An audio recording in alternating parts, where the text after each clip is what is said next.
சரி காய்ஸ், நம்ம இன்றைக்கி சர்ச்சுக்கு போகலாம். சர்ச்சுக்கு போகும்போது ஃப்ளாக் எப்படிலாம் ஹேக் பண்ணிக்கிறாங்கன்னு பார்க்கலாம். சரி, இப்போ நம்ம சர்ச்சுக்கு போகிறதுக்கு ரெடி ஆகிக்கிறோம். நம்ம நேராக ஸ்கூல் முடிஞ்ச உடனே வீட்டுக்கு வந்து பாப்பா கொண்டு போகிறதுக்கு இல்லை, ஸ்கூல் முடிஞ்சதும் பாப்பா கொண்டு வந்துட்டு. சரி காய்ஸ், நம்ம வந்து அப்படியே போன தடவை கூட ஃப்ளாக் ஹாஸ்டிங் பண்ணேன். சரி, இப்போ நேராக நம்ம சர்ச்சுக்கு போய்ட்டு ஃப்ளாக் ஹாஸ்டிங் பார்த்துட்டு அப்படியே ஃப்ளாக் வாங்கி வந்து ஃப்ளாக் ஹாஸ்டிங் பண்ணிடலாம். ஓகே காய்ஸ், ரொம்ப லேட்டாக பண்ணுறோம் நாங்கள் மட்டும் தான். ஆனால் எனக்கு ஹிஸ்ட்ரிஸ் தான் ரொம்ப பிடிக்கும். ஹிஸ்ட்ரிஸ் எப்படின்னா பழைய காலத்து விஷயம்லாம் சொல்லுவாங்க.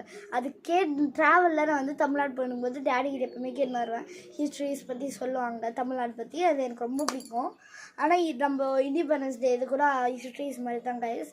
அந்த பிரிட்டிஷ் நம்மளுக்கு கூட போர் பண்ணுறது கூட ஹிஸ்ட்ரிஸ் மாதிரி தான். ஆனால் அது ரொம்ப கஷ்டமானது, கண்ணிலே தண்ணி வந்துடும். ஓகே கைஸ், நம்ம நெக்ஸ்ட் வீடியோவில் பார்க்கலாம். ஆனால் நெக்ஸ்ட் வீடியோ இதே மாதிரி தான் இண்டிபெண்டன்ஸ் டே வந்தோம். Bye guys.